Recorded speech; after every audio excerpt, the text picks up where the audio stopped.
Peggy 18.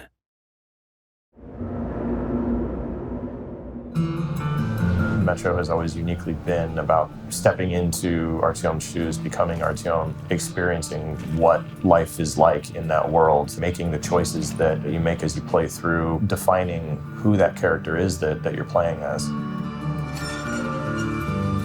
We don't want you to sit down and play Metro and feel like you're playing a game. We want you to step through your monitor and actually participate in the world.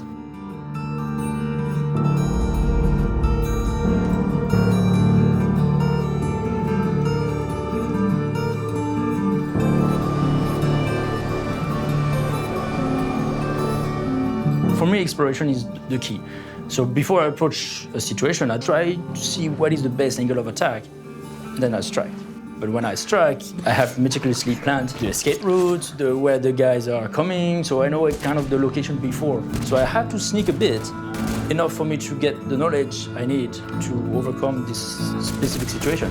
The game allows you to play as an old-school, hardcore player, whether you are taking the stealth approach or you take the firearm approach. I take the second, and I may feel a big challenge to that, and I am happy to overcome the challenge. And people who are playing stealth are also happy. That's quite difficult to achieve in one large project like that, which was our goal, actually. I believe we have succeeded.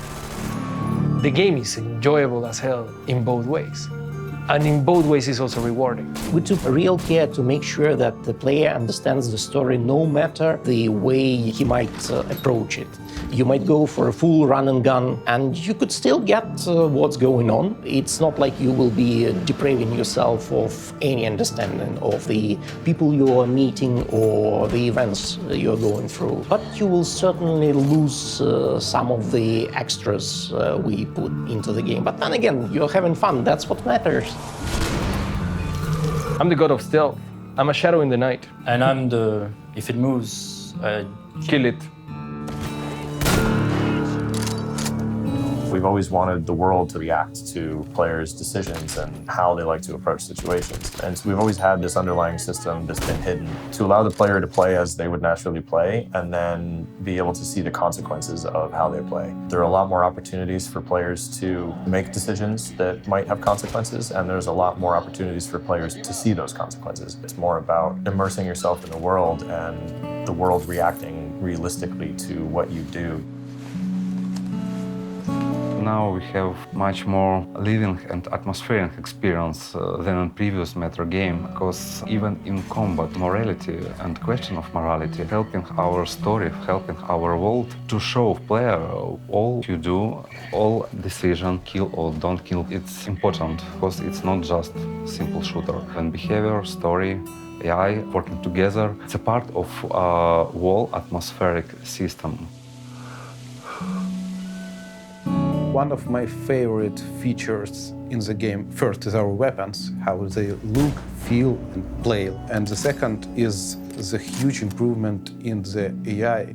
We have really a complicated system. Creatures, they decide what should they do next. Do they need to attack? Do they need to retreat? Considering how many monsters are in their group, how many scary monsters are in another group, and how this all works together. It works not only between two groups of monsters, but also with the player influence on all the situation. Makes a lot of great random encounters in the game. We try to simulate like in real world. It's very important to create in player a feeling of real and breathing world. В общем, с момента обсуждения концепции игры с лидом мы пришли к выводу, что чем более детализированным будет звучание, тем более реалистичнее будет картинка. Для того, чтобы погрузить игрока в настоящую реальность, все-таки важно уделить внимание каждой мелочи. По максимуму мы стараемся озвучить все пространство, которое представлено на картинке, и то, как это происходит в реальной жизни. We have the saying that fear has wide eyes, and I must say fear has wide ears. First-person shooters are mostly about the action, but in Metro you can sit back and just enjoy the sound scenery of each level.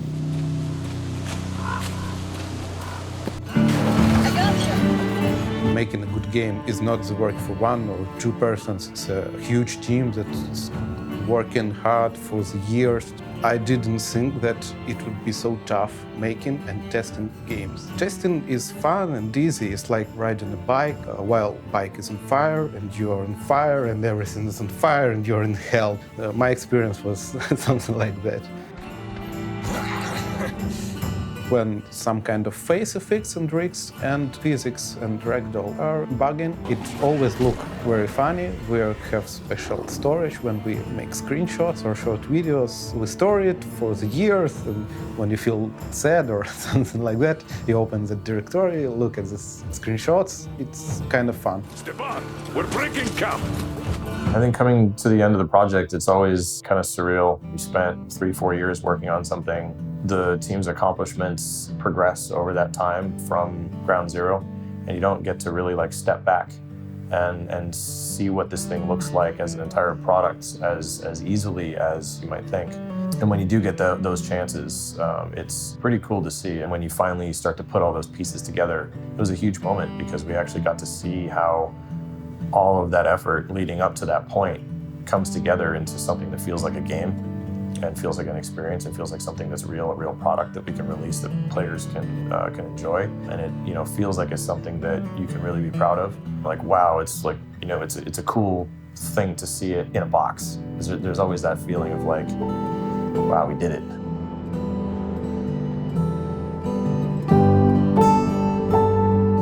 It's hard to believe that the things we make here are beloved to the millions of people, and that's the most thing I'm proud of, that we're making the product that so many people like. Я считаю, когда ты играешь в игру, которую ты делал несколько лет, и она тебе действительно нравится, и ты знаешь, что ты принимал участие вот в этом классном проекте, то ты можешь гордиться этим. Everyone is proud of what they've created here, the way that 4A is. Everyone is here doing what they want to do. From the very early days when the team got together and they said, we're going to make our own engine, we're going to make our own games. And they set out with a specific game in mind as well. The original Metro 2033, that was the game they wanted to make. So everyone has that sort of mentality of, this is a position they want to be in. It's a really friendly environment. Everyone wants to be there as well. Everyone wants to be around the team. One of our company heads, Prof, is absolutely amazing at rallying the troops with his Spartan speeches. And there's that sort of sense of camaraderie sticks, and it really holds the team together. During working on beta version, I received stroke, and team finishing the game without me. So playing the game, I'm really proud that I worry about that. No, perfect. I'm worried about that. No. So guys did it perfect. We're working on a passion project. I do know that quite a lot of studios have something that they love and they work on it and they're pretty happy about that. But with us, it's maybe a bit different in that we're working from our personal experiences and it is a unique type of fun. I would say that I'm mostly proud actually about our relationship. We stayed kind of friends and friend relationship between each other, and we managed to finish this project working actually all together as a team.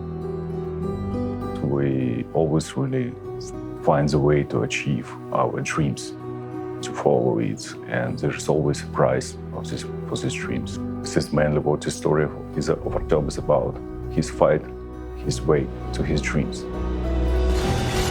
We never place comfort of our working before our goals. It's all only possible when all people lives and works like one family. We know, like, if we work hard, we will achieve, we will follow our dreams, everything comes through.